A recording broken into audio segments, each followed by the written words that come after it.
All right, everyone. Thanks for joining us. We're here to talk about managing third-party risk and supplier risk, leveraging ServiceNow Integrated Risk Management and Vendor Risk Management. Very appreciate everyone joining us today. I'll go through the agenda, some introductions, and really you don't want to hear much from me, you want to hear from my esteemed clients and colleagues here who will go through their experience working with ServiceNow solutions. First, I think everyone's familiar with the safe harbor notices that you all see in these presentations. In case there's any forward-looking statements that we'll be talking about, we wanted to put this notice up here for you as well. All right, so quickly I'll introduce myself. My name is Brian Risman. I'm from a firm called Edgile. I lead our ServiceNow practice there. Edgile was recently acquired by Wipro, so we're a Wipro family company, and I look after our risk and security business. So we made a decision about 4 years ago at Edgile to move our entire risk and security business to go to market exclusively with ServiceNow. So my team of architects, engineers, functional, technical folks, all we do are ServiceNow risk and security implementations all day. We had the privilege of partnering with many fantastic clients.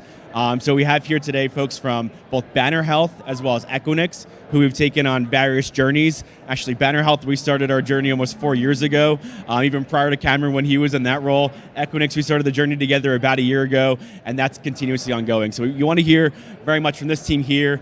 We will hopefully save some time for questions at the end, so I'm happy I have a handheld microphone here. I'll run through the audience. If you have any questions for the group, we can make sure that we take those as well. All right, with that, we'll have the team introduce themselves. So Cameron, do you want to start? Hi everybody, Cameron Nickerson. I'm the Director of IT Vendor Management at Banner Health. So what that generally means is I've got the vendor lifecycle, from the vendor risk to the vendor contract to managing that vendor through the lifecycle. That encompasses all the teams that I have at Banner Health. Hi, my name is Abdul Aslam. I go by Aslam. I'm the Director of Information Security, Governance, Risk and Compliance. I got under my portfolio, I have risk compliance, third-party risk assessment, and policy and process. Hi everyone, Mayank Garg. I'm part of InfoSec Equinix, and I'm responsible for compliance management and GRC development. Fantastic. Thanks again, gentlemen, for joining us. We're looking forward to the discussion. Of course. So from an agenda standpoint here, we're going to touch on just panel discussion, open dialogue. We'll talk about content, we'll talk about roadmap, we'll talk about leveraging ServiceNow risk and security solutions, we'll talk about integrations, all of those things. Everything's fair game with the audience. We have a couple of prompter questions that we'll start with, and then we'll open up to the audience. All right, so the first thing we want to start with is we know that ServiceNow makes the world work for everyone. Everyone's making a decision to go on the journey for your risk, security, compliance programs. These gentlemen and their organizations made the decision to go with ServiceNow. So really want to start the conversation about why ServiceNow. We made the decision to move our business to ServiceNow, but ultimately, why did these clients make their decision to move their risk and compliance program to ServiceNow? So Mank, do you want to start with that? Sure. So when we started our journey 2 years back, three things we looked into it: the technology investments we have done in the past, the simplifications of the workflows, and user experience, frictionless user experience. So it was no-brainer for us to go with ServiceNow because we had the ITSM management tool in place, and there was a lot of compliance components was built in, like offboarding, onboarding, API automation with our ERP systems. So that's what the rationale we went with ServiceNow GRC platform to fit with our integrated platform. Great, and I think for us it was the functionality in ServiceNow and being able to add this into what we already had and continue to build on it, not only in the tool, but the possibilities with integrations to other tools and continue that growth and that flexibility. So again, a pretty easy call for Banner to move forward with it. Yeah.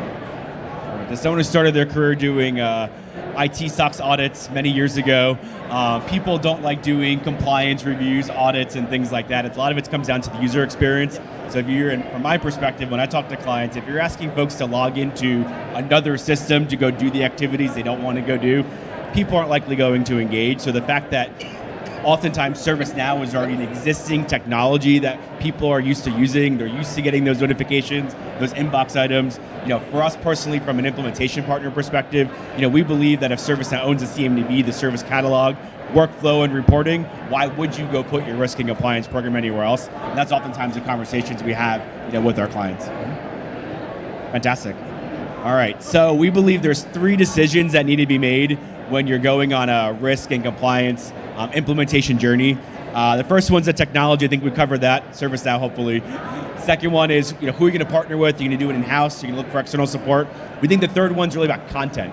So as you're familiar, obviously there's content accelerator packages that come, laws, regulations, frameworks, et cetera. But ultimately, each industry has a variety of frameworks, remits, regulations that you need to comply with, and you need to put that content into ServiceNow. So we believe that content is that third decision. How are you going to get content into ServiceNow? Edgile has a content offering on the ServiceNow store that helps accelerate that. These clients have taken advantage of that. So we really want to spend a minute talking about content and why that's important. So Mark, any thoughts on that? Sure. So we started, when we started our journey 2 years back, first thing we want to look at the content, because content is the key to align with the functionalities of the features and functionality of the ServiceNow platform. We went with this separate vendor in the past. They had some compliance portfolio to meet our requirements, but we went with Edgile. The rationale around it, it came with the risk statements, which we want the risk library to be included into our content library, and there were some other compliance portfolios related to OT securities. We want to embed it into our platform. So I will let Aslam to pile on if anything on those topics. Yeah, along with that one, the idea is that we are a global company. We have data sovereignty requirements, in-country regulations, to bring everything together in one place, one single pane of glass of showing compliance, assuring our customers, showing transparency. We need a system. We need a system able to map our policy, our compliance status across various organizations, compliance frameworks, certification frameworks. So this was very critical aspect of it, is to have a unified of compliance framework, if you will, to make that happen. We're seeing a lot of regulations being talked about supplier and third-party risk as well. So there's a new German supply chain law, for example, right now, which is requiring a lot of diligence around assessing your third party. So that's where that supplier risk conversation comes into play. For those of you who are doing vendor risk assessments, for example, maybe leveraging the SIG questionnaires, for example, the ability to map those back then to your compliance requirements, and integrating vendor risk management and integrated risk management are one of the things we're also working on as well.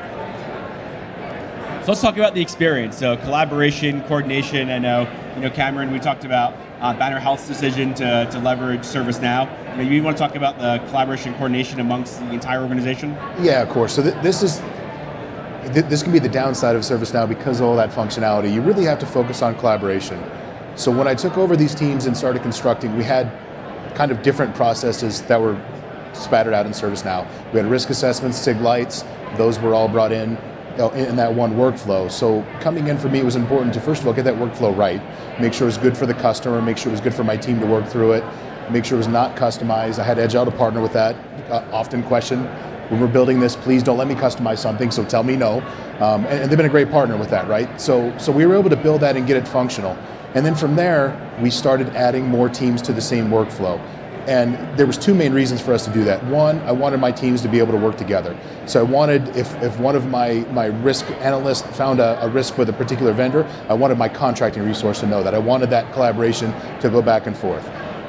But again, that's what I wanted. The key thing too, really the biggest important, was making sure my customers had one spot to go. Not, hey, you got to go fill out a risk assessment intake, you got to fill one for contracting, you got to fill one out for vendor management. It became, I need to build this, it needs to be seamless for my customer, and I need to be able to run it through the tool.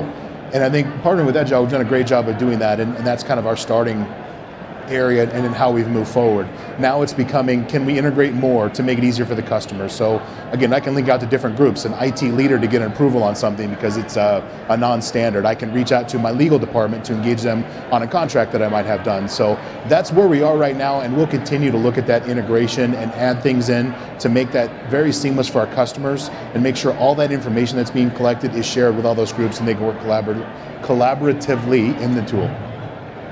Fantastic. Thanks, Cameron. I know Aslam and Mayank, as we rolled out a similar risk assessment process for your organization, we were engaging with other stakeholders outside of IT. Do you maybe want to share, how that experience went?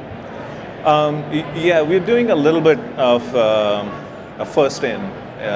So we are basing our risk assessment on a FAIR methodology, which is more quantitative-based assessment. So we have integration with Risk Lens for our risk calculation, annual loss exposure, those kind of things, and we are bringing that data back into ServiceNow GRC. So it's not a qualitative assessment, it's more objective, sticks to the ground, you can defend the risk assessments you do. So Edgile and us are on a unique journey to make that happen. Fantastic. And I know we had the opportunity to work with the product team, for example. Mayank, maybe want to share a minute about how that went? Yeah, it went well. We worked with the product team.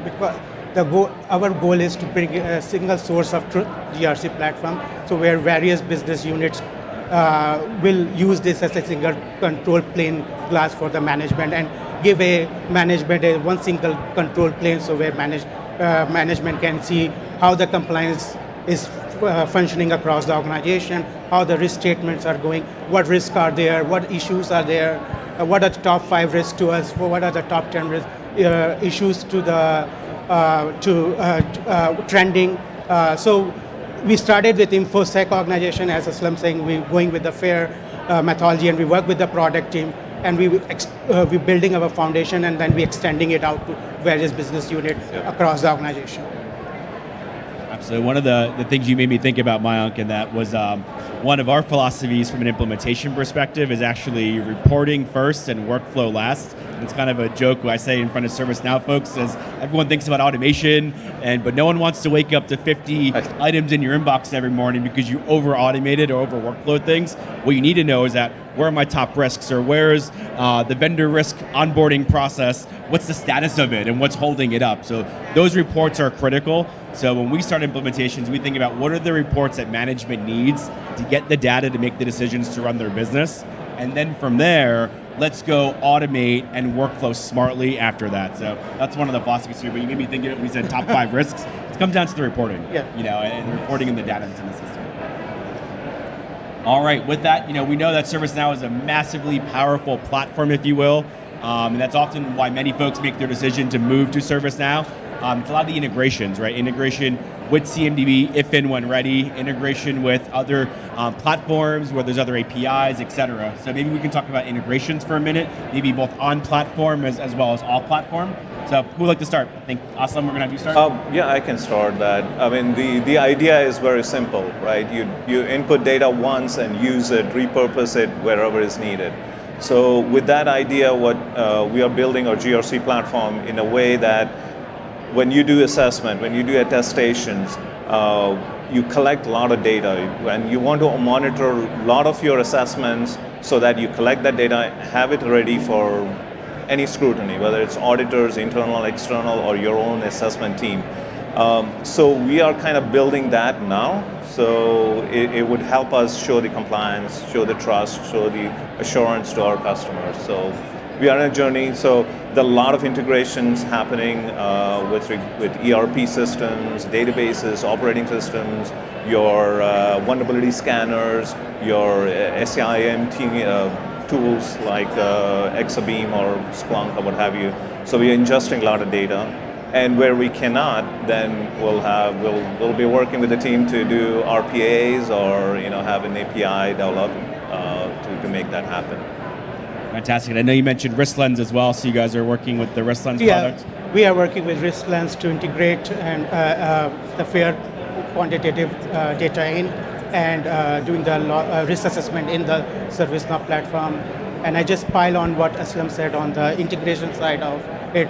By doing this and building that content of compliance portfolio, we were able to use that evidence collection for other compliance portfolio. Like if you're using ISO certification, you can use that for SOC 2 certification as well, as long as the scope of the work and the timeline of the work is same. So the plan is to collect the evidence utilize for many compliance portfolios. Makes sense. And Cameron, on the vendor risk management side, you want to talk about what you guys have been doing there? Yeah. So one of the things that I came in that we had on the team was BitSight. We had access to. They have great information, great risk scoring. And I asked my team, okay, what are we doing with it? And it was, it's there. It's there. If we want to go look at it, we can. It's not good enough. That's not a good enough use of dollars that we spend in IT. So it became, let's try to bring this into our same platform, ServiceNow, integrate it so we've got it there. I'm not telling you that we have this problem totally solved, but at least we have a roadmap to solve it now. We've got it in there. We're going to bring it into our kind of long-term risk remediation as we move forward to help leverage that tool. Fantastic. Well, you sent me a ball with the word roadmap here. So maybe you want to talk about where you and the team are going next. I know from your vendor risk management journey, integration across the platform and things like that. So I think for us it's continuation, and I'm going to look at this from more of a business general inside, because again, I've got more responsibility than just the risk on the cyber side. So we have an intake and demand process that's separate. That ties into this very closely, and right now we don't have that solved for. So we're trying to go back and determine, and luckily it's my peers, so we spend a lot of time in each other's meetings to make sure we don't miss anything, but trying to integrate our intake and demand process and run it into here. Again, to share the information, but the better customer experience for Banner and Banner's employees, right? I've got people and clinicians out in hospitals. I don't want them having to do 4 things in ServiceNow. One spot, one project idea, it goes in and we take it from there. So that's on our roadmap to kind of figure out this year as we move forward. Fantastic. Aslam, Mayank, what about from the Equinix side? What's next for you all on the roadmap and where are we going? I think the major focus this year, good part of this year, is to build that foundation first, right? And then start onboarding business entities like your HR policy, your IT policies, policy framework, and then we have our own business units with their own compliance and certification frameworks. Bring them on board. So what happens is it becomes a big ecosystem where you have a single pane of glass when you're assessing risk across the company, right? Not just one silo, one IT risk, and that kind of feeds into your enterprise risk management. No, we want to do everything in one place. So that there are a lot of basic foundational elements that we are working on. So I'm excited. So fantastic. No, what's great about all these is that we love having foundations to build upon, and you need the ability to start taking advantage of the system with relative quick time to value. Most of the work that when we partner with our clients, we're talking 8, 10, 12-week sprints. You got to start using the system, otherwise you won't know what you don't know. If you plan for a year-long project, the business is going to change, priorities will shift. So I think the focus on foundations and starting to use the system early on, I think you guys have all done a really nice job of that. And with that, I really want to thank you all for joining us on the panel today. I think we have 3 or 4 minutes, I understand. Sign was held up a minute ago. So if there's any questions for our panelists here, Mayank, Aslam, and Cameron, please, ask some questions. And I see a hand up here, so I'm going to come to you with the microphone. You can ask here. This is for the gentleman from Banner Health. Are you using the ServiceNow directly for things like HIPAA compliance audits and stuff? So are you feeding that the data from your ServiceNow directly? I'm not picking you up on the speaker. I'm sorry, I can't hear you up here.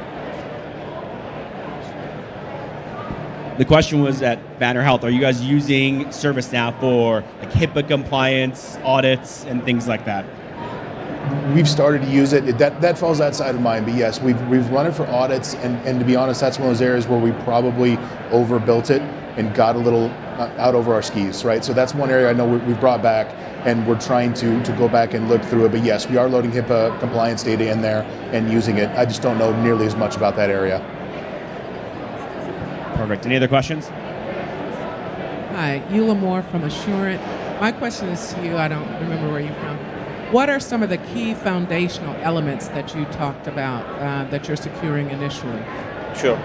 The key foundation elements that we focused on is policy management, compliance with regards to your certification or SOX frameworks, or if you're a publicly traded company, GDPR is one that comes to mind. Risk is another big item in our thing. Exception process, right? How you play out your exceptions, and there are 2 main other registers that I'm building as part of this. One is risk register, which is your projection of what's going to happen, and then issue register, which is danger now kind of thing, right? So those are the 2 kind of